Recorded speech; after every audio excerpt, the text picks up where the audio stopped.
దొంగోడింట్లో దొంగోడు కాక పోలీసులుంటారా ఎక్కడైనా? దొంగల కంటే పెద్ద దొంగలు పోలీసులని నేననడం లేదు, పాపం ప్రజలు అంటున్నారు ఇన్స్పెక్టర్.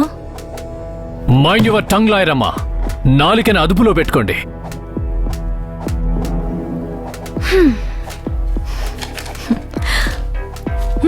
ప్లీజ్.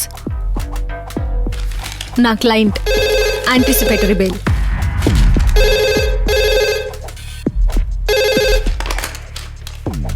హలో, నేను కమిషనర్ మాట్లాడుతున్నాను. సార్. ముని, అతను రిలీజ్ చేయండి. Okay sir. అర్థమైందా? సరే sir. It's my order. Okay sir. Okay sir. Okay sir. ఏ రాజీవయ్య, ఆపండిక. సార్, వాణ్ణి కొట్టించాలు, వదలండి వాణ్ణి. సరే సార్. రేయ్ లేవరా, లేగో. ఓకే, థ్యాంక్ యూ ఇన్స్పెక్టర్ ముని.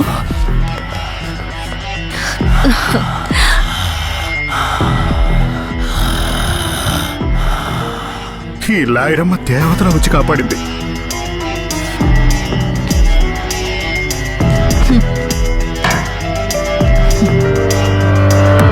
రై శివ, ఈ ఇన్స్పెక్టర్ ముని ఇక నీ బ్రతుక్కి సెక్కుని.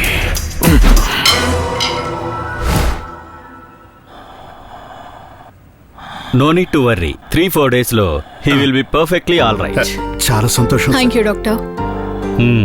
చూడండి, ఇంట్లోనే రెస్ట్ ఇవ్వండి. అస్సలు పనికి వెళ్ళకూడదు. కోలుకునే వరకు ఇంట్లోనే ఉండాలి. ఏమంటున్నారు సార్? నాకు మా బొడ్డోడికి పని అంటే allergy sir. Oh my god, పని చేయకుండా కూర్చుంటే జీవితం ఎలా గడుస్తుందయ్యా? మా పనే డిఫరెంట్ సార్. దాన్నే హస్తలాగం అంటారు. తెలిస్తే గుండెలు గుబేలు అంటాయి. ఎడిమి పని చూసుకోండి సార్. డాక్టర్, చాలా ఎమర్జెన్సీ ఉంది, ప్లీజ్ త్వరగా రండి. డాక్టర్ గారు, ఎమర్జెన్సీ అంటే ఆ పనేంటో చూడండి. Yes, I must go. అంతా రెడీ చేసావా? డాక్టర్ గారు, రాత్రి పగలని తేడా లేకుండా కష్టపడుతున్నట్టున్నారు. పాపం, రోలొచ్చి రోకలతో డాష్ అన్నట్టుంది నర్సమ్మ వ్యవహారం. గమనించారా మేడం? అదేంటి డాష్ అంటే? అది ఆ నర్సమ్మకు తెలుసులేండి. దాని సంగతి వదిలేండి. మీరు మాకు చాలా సాయం చేశారు మేడం. కాకపోతే మీ లెక్కేంటో నాకు అస్సలు అర్థం కావట్లేదు. నా లెక్కేముంటుంది, అది మామూలే. ఫీజ్. ఓహో, మీ లెక్కేంటో ఇప్పుడు అర్థమైంది నాకు. కానీ మా లెక్కలంటూ మాకుంటాయిగా. ఈ కేటుగాళ్ల మార్కెట్లో నేను కూడా మహా కేటుగాడినే. కానీ ఎదవన్నర ఎదవని మాత్రం కాదు. మహాభారతంలో కలియుగ కర్ణుడిని నేను. ఆ కర్ణుడు ఇచ్చిన మాట తప్పలేదు, ఈ కర్ణుడు ఇచ్చిన మాట తప్పడు. కానీ ఈ బుడ్డోడు వచ్చినప్పటి నుంచి నా పనులు అస్సలు జరగట్లేదు. అందుకని మీరు ఓ పని చేయండి. చోర్ బజార్లో 3వ లైన్కి వెళ్ళి కలియుగ కర్ణుడి గాడి ఇల్లెక్కడా అని అడగండి. చెడ్డీలు వేసుకున్న చిన్న పిల్లాడు కూడా వచ్చి చూపిస్తాడు. ఒక విధంగా నా గురించి చెప్పాలంటే దానవీర సోర కర్ణుడిని నేను. చూడండి, మీరు మా బొడ్డోడికి చేసిన సాయం ముందు మేం మీకు ఇవ్వాల్సిన లెక్క చిన్నది. ఆచార వ్యవహారాల్లో మేమెప్పుడు కూడా పక్కాగా ఉంటాం మేడం. ఓరి భగవంతుడా, ఏమైంది? మాకే లెక్కలు లేవు గాని తమరు కాస్త నోరు మూసుకుని ఉంటే నాకదే 10,000. మీకో నమస్కారం, మీ లెక్కలకో నమస్కారం. అది కాదు. ఏమైంది మేడం? మేడం, మేడం, లాయరమ్మా, మీరు మన లెక్కల గురించి తప్పుగా అపార్థం చేసుకున్నారు. బాబు, ఓసారి లెక్కలు వచ్చినోడికి భయం అక్కర్లేదు, ఎక్కాలు వచ్చినోడికి డబ్బులతో అస్సలు పని లేదు. ఎస్కేప్. రే బొడ్డోడా, నేనొక దొంగన్రా. నాతో చేరి నువ్వు నిందల పాలయ్యావు. నిన్ను చూస్తుంటే అమాయకుళ్ళ అనిపిస్తున్నారా నాకు. నోరు తెరిస్తే శివ శివ అంటావు. శివుడు ఎక్కడున్నాడో ఏంటో. ఆ శివుడే నీకు దారి చూపిస్తాడ్రా.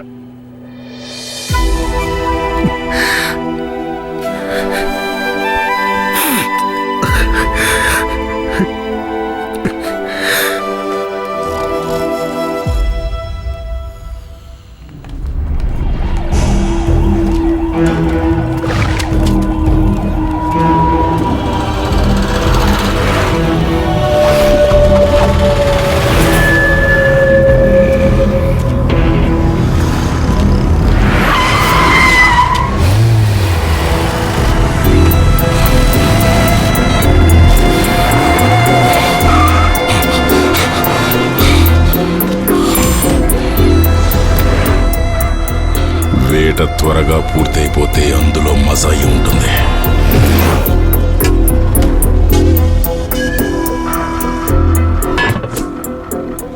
శివని వెతకటం కాదు, తలుచుకోవటానికి కూడా భయపడాలి. అలా వేటాడతాను. చూడు, నీకు నీ శివ దొరికే వరకు నేను చెప్పినట్టు వినాలి, ఓకేనా? నీ శివుణ్ణి వెతకడానికి నేను సహాయం చేస్తాను. హ్మ్?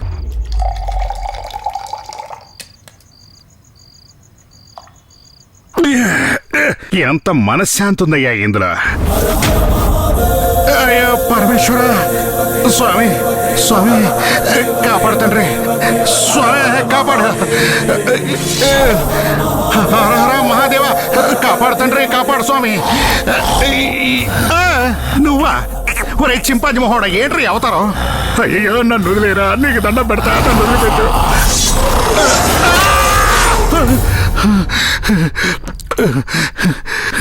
ఇది కళ, ఓరి దేవుడా.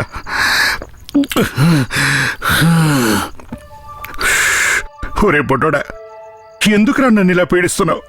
మందులో ఉన్నాను కాబట్టి సరిపోయింది, లేకపోతే హఠాత్తుగా అట్టేబడి చచ్చేవాడిని.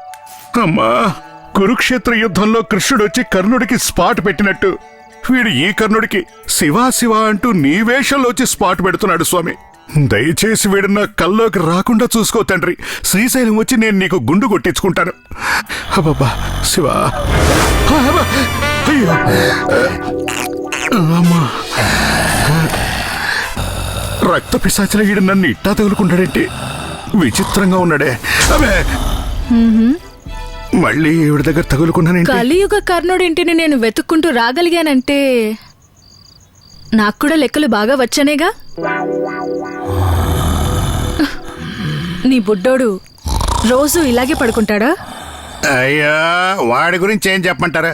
ఓ రోజు చేతులెత్తి పడుకుంటాడు, ఓ రోజు కాలెత్తి పడుకుంటాడు, ఒక రోజు నడుం పైకెత్తి పడుకుంటాడు. వాడి గురించి ఏం చెప్పమంటారు మేడం? కర్మ, వీడి వల్ల ఇంకా ఏమేం చూడాల్సి వస్తుందో ఏంటో. ఎంతకీ మీరెందుకు వచ్చారు? మీ బుడ్డోడిని మీ దగ్గరికి చేర్చి మన ఇద్దరి పాత లెక్కలు తేల్చుకుందామని మీ ఇంటిని వెతుక్కుంటూ వచ్చాను. లాయరమ్మా, నేను ద్వాపర యుగంలో కర్ణుణ్ణి కాదు, కలియుగంలో కర్ణుణ్ణి. కలియుగంలో నా అంత నిజాయితీపరుడు లేడని కలియుగంలో ప్రతి ఒక్కరూ నాతో చెప్తుండగా నేను మీతో చెప్తున్నా. మొదలెట్టావా? ఈ అపర కలియుగ కర్ణుణ్ణి అనుమానిస్తున్నారా మీరు? మన ఇద్దరి లెక్కాచారం పూర్తయ్యేది ఎప్పుడో తెలుసా?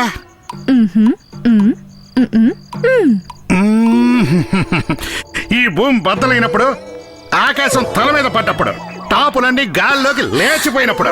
అబ్బా, ఇంకా నా వల్ల కాదు. ఈ బేవర్స్ బండ బతుకు శత్రువులకు కూడా వద్దురా సామె.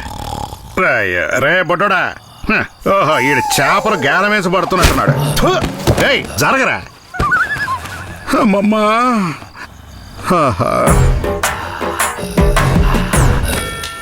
ఇదేం కోలరా? నా నిద్ర పాడు చేయడానికి వచ్చినట్టున్నావు కదరా. లేవండి, మళ్ళీ వచ్చారండి మేడం, లెక్క తెలుసుకున్నాగా. అయ్యో, లెక్కలు గిక్కల తర్వాత. శివ, అటు కాదు, ముందు ఇక్కడ నుంచి పదండి. అర్రే ఎక్కడికి మేడం చెప్పండి. అర్రే ఎక్కడికి? కర్మ.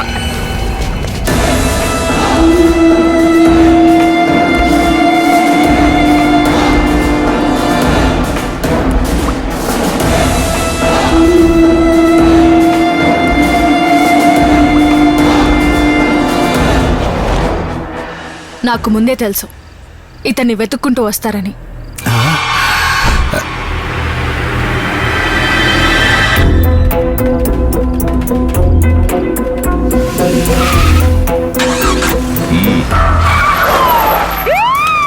శివ శివ అనేవాడిని శివుడి దగ్గరికి పంపించే షాక్ అయ్యేవాడ్డాని. నీకు ఆ శివుణ్ణి వెతికేవాడు కావాలి. నాకు ఆ వెతుక్కునే శివగాన్ని కాపాడుతుంది కదా ఆ కులుకులాడి, అది కావాలి. పులిని వేటాడుతున్నప్పుడు జింకొక లెక్క.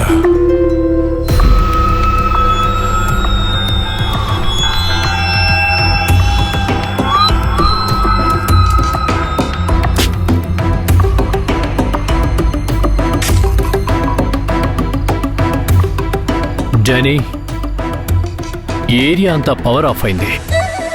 ఇంతకంటే మంచి టైం దొరకదు. ఓకే?